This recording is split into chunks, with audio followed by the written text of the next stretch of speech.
पटना में सभी थानों में स्टेशन डायरी एंट्री जो हमारी अभी तक मैनुअल होती थी, कागज़ पर होती थी, उसको आज से हम लोगों ने जो सीसीटीएनएस का हमारा पोर्टल है उसमें ऑनलाइन एंट्री शुरू कराई है। सभी थानों में सुबह से सभी एसपीज़ और एसडीपीओज़ मॉनिटर कर रहे हैं।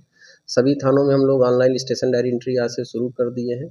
इस संबंध में जो प्रायः शिकायत रहती थी कई बार थानों में कि लोग गए, कोई आवेदन दिया या कोई एफआईआर कराने गए, और कई बार ये शिकायत रहती थी कि उसको उस समय नहीं दिया गया, एफआईआर नंबर नहीं दिया गया है, स्टेशन डायरी एंट्री नहीं दी गई। नमस्कार, न्यूज़ फॉर नेशन देख रहे हैं आप। मैं हूं अनिल।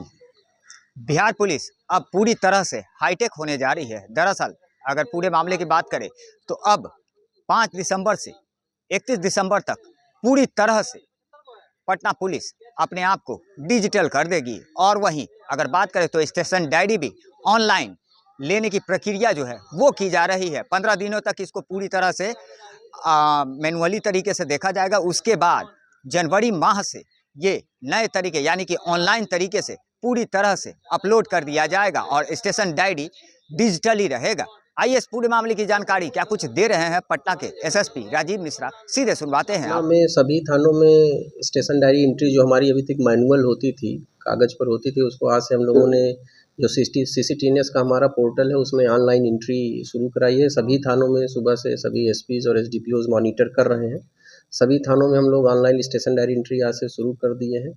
इस संबंध में जो प्रायः शिकायत रहती थी कई बार थानों में कि लोग गए, कोई आवेदन दिया या कोई एफआईआर कराने गए, और कई बार ये शिकायत रहती थी कि उसको उस समय नहीं दिया गया, एफआईआर नंबर नहीं दिया गया है, स्टेशन डायरी एंट्री नहीं दी गई। तो ये जो कमियां थी, इस तरह की जो एक शिकायत थी पब्लिक सर्विस में, तो वो शिकायत इससे दूर होगी। हम लोगों ने अभी इसको पायलट प्रोजेक्ट के रूप में शुरू किया है। पटना पूरे बिहार में पटना में शुरू किया गया है, और 5 तारीख से लेकर 31 दिसंबर तक, इस माह के अंत तक अभी जो है हम लोग दोनों ही तरीके से स्टेशन डायरी मेंटेन करेंगे, जो हमारा फिजिकल फॉर्म है उसमें भी और जो हमारा डिजिटल फॉर्म है उसमें भी। और सभी एसपीज़ और एसडीपीओज़ को भी ये कहा गया है कि वो अपने आप स्वयं भी एक-एक थानों में जाके भ्रमण कर लें। इसको लागू करने में यदि किसी तरह की कोई समस्या आ रही है तो उसको अभी हम लोग जो टीसीएस है, जो सीसीटीएनएस का जो एजेंसी काम कर रही है, उससे हम लोग मिलकर उसको दूर करेंगे। और 31 दिसंबर के बाद जो है, जो हमारी फिजिकल फॉर्म है स्टेशन डायरी का, फिजिकल स्टेशन डायरी को हटा दिया जाएगा और सारी एंट्री जो है वो ऑनलाइन तरीके से की जाएगी। तो ये जो प्रयास किया गया है वो बेसिकली जो पब्लिक ग्रीवांस है उसी को एड्रेस करने के लिए किया गया है कि एक बार जब ऑनलाइन शुरू हो जाएगा, डिजिटल फॉर्म में शुरू हो जाएगा, तो जो मैनिपुलेशन की शिकायतें रहती थी, किसी का आवेदन जिस समय लिया गया उसको बाद में दिखाया गया प्राप्त हुआ, या कई बार एफआईआर करने में विलम्ब हुआ।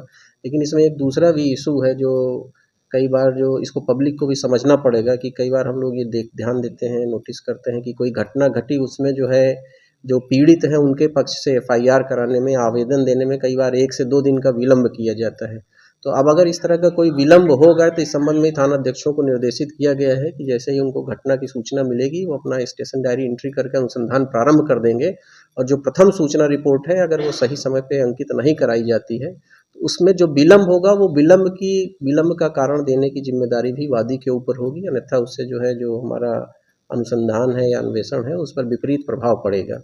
तो ये जब ये चीज़ें भी मतलब आप लोगों के माध्यम से जो नागरिक हैं उनसे भी हम लोग अनुरोध करेंगे जो कि जो भी घटना घटित होती है उसमें जो भी सूचना है वो तुरंत दें थाना को, और जो भी उसमें कार्रवाई है जिससे वो तुरंत प्रारंभ की जा सके। आगे से इस तरह का कोई अगर विलम्ब होगा तो विलम्ब रिकॉर्ड पे रहेगा और जो अभियोजन के लिए नुकसानदायक भी साबित होगा। आउट किया है हम लोगों ने, इनिशियली भी कुछ थाने चिन्हित किए हैं। हालांकि सभी थानों में हम लोगों ने काफ़ी दिन से जो डाटा एंट्री ऑपरेटर्स हैं उनको पदस्थापित किया है डीओ करके, उसमें कुछ लोगों को ट्रेनिंग कराया गया है। कुछ लोग ऐसे हैं जो अभी किसी थाने में 1 या 2 लोग हैं, अलग अलग कारणों से लोग अवकाश पे चले गए हैं। बड़ी संख्या में महिला पुलिसकर्मी हैं, वो भी अवकाश पे चली गई हैं, लंबे अवकाश पे चली जाती हैं। तो उसके लिए हम लोगों ने ये अभी जो पुलिसकर्मी हैं हमारे ज़िला में जो ईआरएसएस वगैरह में हम लोगों ने वायरलेस किया और उन सभी से स्वेच्छा मांगी है कि जो भी कंप्यूटर कार्य की जानकारी रखते हैं ऐसे पुलिसकर्मियों को हम लोग जो है इसमें और एनरिच करेंगे, जो हमारा डाटा एंट्री वाला सेटअप है पुलिस थानों में।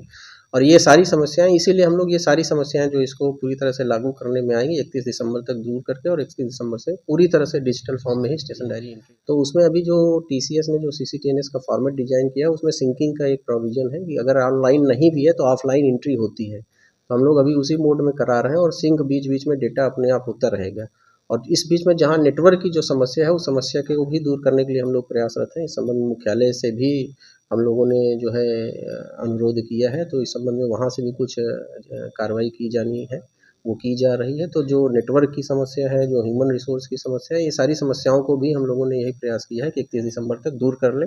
लेकिन जब तक हम लोग एक्चुअल में करेंगे नहीं, तब तक क्या-क्या समस्याएँ रहीं उसका पता भी नहीं चलता है। इसीलिए हम लोगों ने 5 तारीख से लेकर 31 तारीख तक दोनों ही मोड में, हाइब्रिड मोड में रखा है, और 31 तारीख के बाद हम लोग इसको जो है केवल डिजिटल मोड में रखेंगे। तो जाहिर सी बात है, आपने सुना किस तरह से अब आगामी 1 जनवरी से इस पूरे स्टेशन डायरी को अपलोड करने की जिम्मेवारी पटना पुलिस अपने विभाग में देने वाली है। और वहीं अगर बात करें तो बिहार के पूरे थानों में अब डिजिटल तरीके से स्टेशन डायरी को अपलोड किया जाएगा। लगातार हमारी छोटी बड़ी खबरों से अपडेट रहने के लिए देखते रहें न्यूज़4 नेशन।